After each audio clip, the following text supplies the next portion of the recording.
ಮುಚ್ಚು ಬಾಯಿ ಗಜೇಂದ್ರ, ಏನು ಮಾತನಾಡುತ್ತಿರುವಿ ನೀನು? ಕಲಿತವನು ನೀನಾದ ಮೇಲೆ ನಮ್ಮ ಎತ್ತುಗಳನ್ನು ಷರತ್ತಿಗೆ ಹಾಕಬಿಟ್ಟೆ.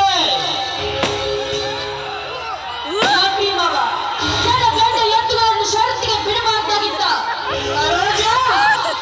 ಬಿಡಬಾರ್ದಾಗಿತ್ತು ಸರೋಜ, ಬಿಡಬಾರ್ದಾಗಿತ್ತು. ಏಕೆಂದರೆ ಪ್ರತಿ 3 ವರ್ಷಕ್ಕೊಮ್ಮೆ ನಡೆಯುವ ಈ ನಮ್ಮ ಗ್ರಾಮ ದೇವತೆ ಜಾತ್ರೆ. ಈ ಜಾತ್ರೆಯಲ್ಲಿ ಪ್ರಥಮ ಸ್ಥಾನದಲ್ಲಿ ಬರುತ್ತಿದ್ದು ನಂಜೇಗೌಡನ ಎತ್ತುಗಳು. ಆದರೆ ಈ ವರ್ಷ ಈ ಜಾತ್ರೆಯಲ್ಲಿ ನಮ್ಮ ಎತ್ತುಗಳು ಪ್ರಥಮ ಸ್ಥಾನದಲ್ಲಿ ಬಂದಿದೆ ಅಂತಾದರೆ ನಮ್ಮ ಮೇಲೆ ಕಣ್ಣು ಕಾಣುತ್ತಲೇ ಬಂಡಗೌಡ.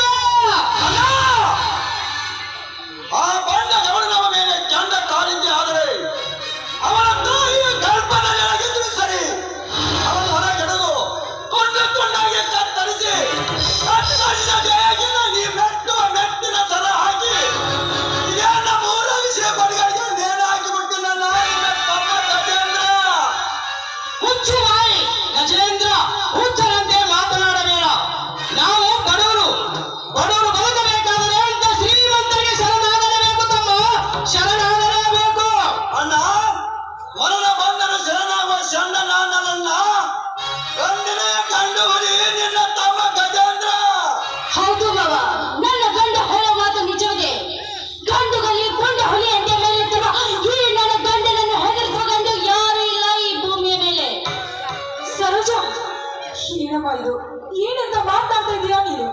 ಈ ಬಡವರಿಗೆ ಹೇಗೆ ಬೇಕಮ್ಮ ಈ ಗರ್ವದ ಮಾತುಗಳು? ಮೈದ್ರ, ಈ ರೀತಿ ಮಾಡೋದು ಸರಿಯಲ್ಲಪ್ಪ. ನಾವು ಸಮಾಧಾನದಿಂದ ಸಾಗಿದ್ರೆ ಸುಗಮವಾಗಿ ಸಾಗೋದು ಈ ಬಡವರ ಬಾಳು. ಹೌದು ತಮ್ಮ ಗಜೇಂದ್ರ, ಈ ನಿನ್ನ ಅತ್ತಿಗೆ ಹೇಳುವ ಮಾತು ನಿಜವಿದೆ. ಅಣ್ಣ, ಅತ್ತೆ, ನಿಮ್ಮ ಮಾತನ್ನು ಅರ್ಥ ಮಾಡಿಕೊಳ್ಳದೆ ವ್ಯರ್ಥ ಮಾತನಾಡಿ ತಪ್ಪು ಮಾಡಿಬಿಟ್ಟೆ. ನನ್ನನ್ನು ಕ್ಷಮಿಸ.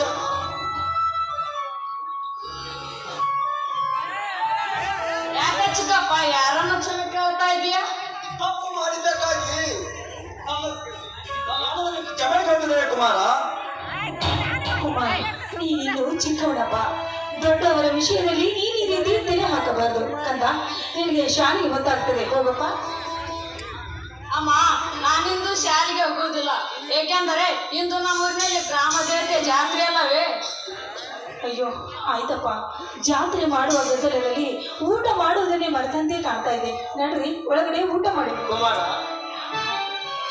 ಕುಮಾರ, ಜಾತ್ರೆಗೆ ಹೋಗ್ತಪ್ಪ. ನೀನು ಈ ಗ್ರಾಮದಲ್ಲಿ ಆ ಕಟ್ಟಿಗೆ ಗ್ರಾಮ ದೇವತೆ ಕೂತಿದ್ದಾರೆ, ಅವರ ಆಶೀರ್ವಾದ ಪಡೆದುಕೊಂಡು ನೀನು ಜಾತ್ರೆಯನ್ನು ಮಾಡು ಕುಮಾರ.